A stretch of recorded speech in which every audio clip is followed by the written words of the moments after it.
friends from India and the rest of the world, the learned environmentalists, environmental brigade members, Green Army members, as also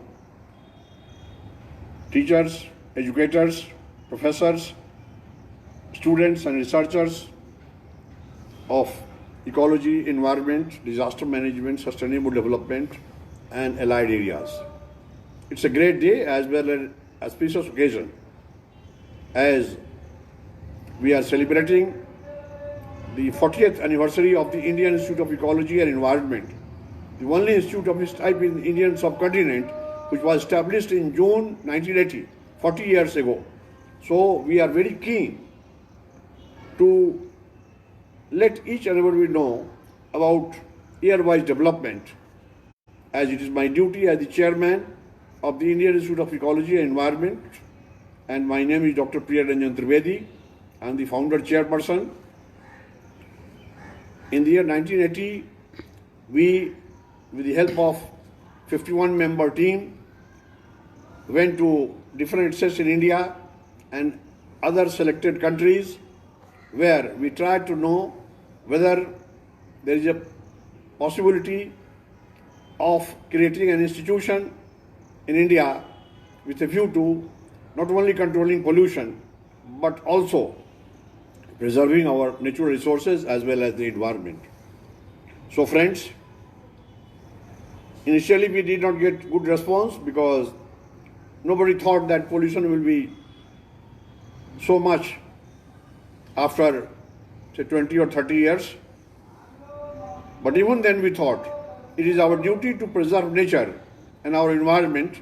So we collected information regarding these subjects relating to pollution monitoring and control, natural resources conservation. I remember in USA there is a place known as Pittsburgh, which was one of the most polluted cities in the year 1953, 54, 55. But the USA government decided that they will depollute because there were lots of industries. So industrial production and pollution control should go together. This was our main aim. And then we thought we must optimize the use of available resources, especially the natural resources. So by collecting all the information, we came to India and then launched the Indian Institute of Ecology and Environment in 1980. And then we thought we'll take 5 years' time in designing different types of curriculum. We published more than 1,000 occasional monographs of 16 pages only. And we used to get them printed on offset and used to circulate everywhere in order to make everybody aware regarding the need to protect our Mother Earth. Because the forest department used to be there. Everybody knew about the value of forests. But the word environment was not very popular. Pollution control measures were taken at some places, but most of the industrial houses were busy in making money. And I was already in the field of management education. I knew that the main aim of the industrial units is to make profits at the cost of environment. That is why I thought I must shift to the area of ecology and environment, and that is how we decided curriculum development by having seminars and workshops, and we had more than 500 workshops in different states of India with the help of professors of botany, zoology or chemistry, or for that matter environmental engineering, civil engineering, architectural engineering, and then made a final curriculum at certificate level, diploma level, postgraduate diploma level and master's level and MPhil level. And then we thought temporarily the main teaching center will be at Patna, and in the light of the fact that the Indian Institute of Ecology and Environment had its campus in Patna, we approached the then Chief Minister of the government of Bihar, Pandit Bidesri Dubey, who had asked the then Commissioner and Secretary of Education, Mr. Bhaskar Banerjee, who was a very learned IAS officer, we gave a proposal that our postgraduate diploma should be recognized at par with a master's degree immediately. Mr. Bhaskar Banerjee appreciated the idea, and he also endorsed the view that a time will come when it will be uncontrollable to preserve the environment, and that population explosion as well as pollution will be a deadly combination. He only told us that the main process of recognition is possible by having an expert committee to be appointed by the state government, and then based on their recommendation the Bihar government cabinet can decide anything. So friends, it is very important. Bihar government also decided to somehow have an expert committee, and they decided that the chairperson of the Bihar State Pollution Control Board be the chairman of the committee, to be assisted by other members from Patna University, from the Department of Botany, Zoology, Chemistry. And then after the committee started visiting our institution at Patna, many times they came. Every time there used to be discussion and brainstorming session. And finally they said that the curriculum is so wider than they could have expected. There was no mistake, even no comma, full stop was added, and they wrote a very good report to the government of Bihar that it is high time that the recognition is accorded without any delay. Based on their recommendation, Bihar government cabinet decided and got the notification issued at a time when there was a strike of non-gazetted employees in the government, but the senior officers were coming. They themselves designed the notification letter, got it typed, and also got the cyclostyling done. And we got 1,000 copies of the recognition notification, which circulated over India and in the rest of the world. We also sent a copy to Ministry of Human Resource Development, also to the Ministry of Environment, Ministry of Science and Technology. Since then, we decided to work together, and we also informed the Minister, Honorable Minister of the Government of India in the Ministry of Environment, Honorable Janab Ziaur Rahman Ansari, who was kind enough to give his consent to inaugurate our postgraduate diploma course, which got recognition from Government of Bihar. The Ministry of Environment prepared a very lively lecture, the inaugural address, which was of about 15 to 20 pages in Hindi as well as in English, and all the print media had covered that inaugural address. Since then, we have been conducting the postgraduate diploma. We had examination centers all over the world, from Patna only. In the meantime, our Delhi office also thought of conducting similar programs, and we shifted our headquarters to New Delhi, from where we have been conducting our courses from our main campus at Paryavaran Complex, which is a very green campus from wherever I am speaking now. And this is our 40th anniversary. I am sure a time will come when we will have 50th anniversary, when whatever is our desire, which I will tell you at the end of my speech. So friends, by getting the institution inaugurated in June 1980 and by launching our programs, postgraduate diploma from 86-87, we thought of also collaborating with other universities to have reciprocal recognition with a view to getting our postgraduate diploma notified at par with the master's degree. We collaborated with more than 32 universities in India.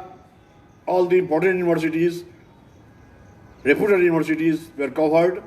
Then we also thought of being international, and then we selected few universities, one in United Kingdom, that is Napier University of Edinburgh, one in Australia, Monash University, and then we also went to US, where we collaborated with the University of Central Florida in Orlando, and then also the University of Wyoming in Laramie. So with all this international and national recognition, we started admitting students, and more than 25,000 students used to come every year with admission cycle every 6 months. And then we also got busy way back in 85 only in designing and compiling information for bringing out a 25-volume Encyclopedia of Environmental Sciences, which we got published in 1989, and then we also got the same released by the then Union Minister for Finance, Mr. Yashwant Sinha, in December 1990, and then the next edition, which was a 30-volume encyclopedia, was released in 1991 by the then Union Minister for Environment, Sri Kamal Nath. Accordingly, the Ministry of Environment also issued a notification in our favor, asking all the state forest departments, environment departments, forest development corporations, and related organizations to acquire our encyclopedia so that it becomes guideline for them, for enabling them to depollute the environment with the help of the state pollution control boards. In the meantime, we also collaborated with the Government of India, a Standing Conference of Public Enterprises, which is an apex umbrella of all the public sector organizations in India, about 300 organizations which are industrial or otherwise banking and service organizations collaborated with us, and the then Secretary General of SCOPE, a Standing Conference of Public Enterprises, Janab Waris Ahmad Kidwai, issued a notification that all the public sectors must get the consultancy from the Indian Institute of Ecology and Environment by way of getting support for depolluting their industrial environment. Before this, only foreign consultants used to be there, who used to charge tons of money from these industrial units, although most of their money was spent on travel expenses and hotel expenses. But we were in Delhi, so we did not spend a single farthing, and we had given the consultancy at 1/10 of the charges they were fixing. It was a big relief and win-win situation for the industrial houses as well as for our Indian Institute of Ecology and Environment. We have started making further monographs. We have started making more encyclopedias on not only ecology and environment, but environmental science, environmental engineering, then also disaster management, sustainable development, peace studies, conflict resolution, intellectual property rights, total quality management, even green business and green technology, as also bio-informatics, geo-informatics, biotechnology and nanotechnology. In the meantime, we thought of also having our sister organization by the name and style of Indian Institute of Disaster Management, which became our Department of Disaster Mitigation and Management, which was inaugurated by the then Prime Minister of India, Sri P.V. Narasimha Rao, on 13th October 1991. These were the landmarks. So friends, once our encyclopedias got ready, we used to invite all the Prime Ministers, right from 1980 till 2020. Most of the Prime Ministers, Honorable Presidents, Vice Presidents have graced our occasion and have obliged us by way of inviting us to their offices for releasing our publications, including encyclopedias, as also textbooks, reference books, occasional monographs, as well as case books. We are grateful to them. Friends, a time came when we thought postgraduate diploma, although equivalent to a master's degree, but it is better that we collaborate with the universities, because by the time the universities also got interested in the subject, although initially they had shown no interest at all. That is why we had to conduct our course independently. Even then, the governments recognized us. But when universities were aware of the need, we collaborated with them, and many universities invited us to jointly conduct the program. But we selected a new university so that there is a priority for that university to give preference to our course. We first got invitation from the Moscow-based International University of Ecology and Politology, where the chief rector, Mr. S. Stefanov, came with his team, and we signed the MOU that university will have a branch in our campus. Students will be undergoing the bachelor's, master's and doctorate degrees. In the meantime, my good friend, Dr. Ramdas Pai, who is the chairman of the Manipal group of institutions, invited me to come to Sikkim, as the government of Sikkim was very keen to have a university because there was no university in Sikkim that time.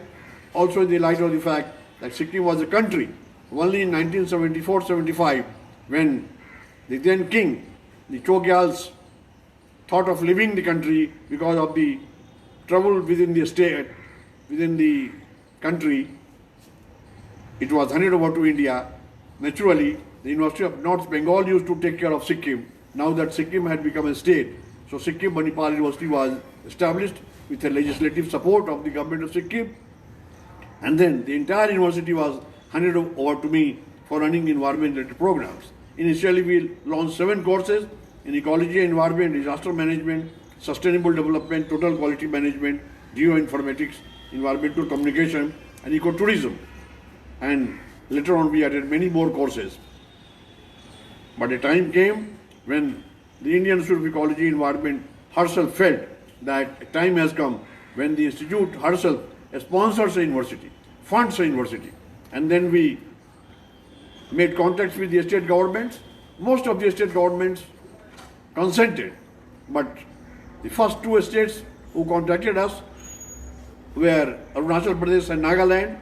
In Nagaland, in 2004, we gave the proposal, and in 2006, the act was passed, and finally, the Global Open University Nagaland was established as sponsored by the Indian Institute of Ecology and Environment with full funding from the World Institution Building Program, our international charity, and the Indian Institute of Ecology and Environment.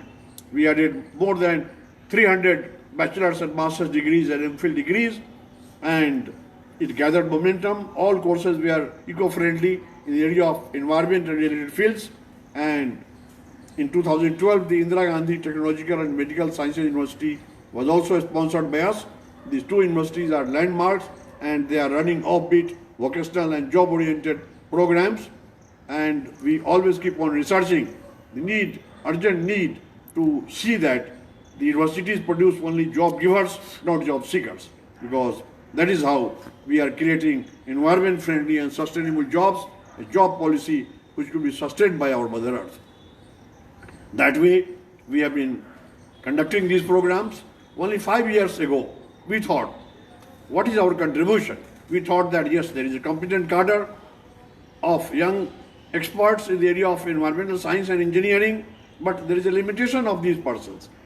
The institute has a limitation of admitting bachelor's and master's degree holders and doctoral degree holders. So we thought, besides these programs, we'll have awareness programs at the certificate level. We thought, why can't we train at least 1,000 million persons of India? I mean, 100 crore. If the population is 130 crore, let 30 crore who are children may not study, including the elderly people, but at least 100 crore, that is 1,000 million persons can be trained through informal, non-formal education and offbeat education. And that is how we are inviting each and everyone who may have qualification, may not have qualification, that anybody who is a gentleman, who is a person born on this Mother Earth, if that person is a human being, he or she has equal right to undergo an informal course to learn each and every aspect of natural resources conservation, environmental protection, and related subjects. But we find that those who are very much educated are only coming because they also feel the need of getting a specialized knowledge from us.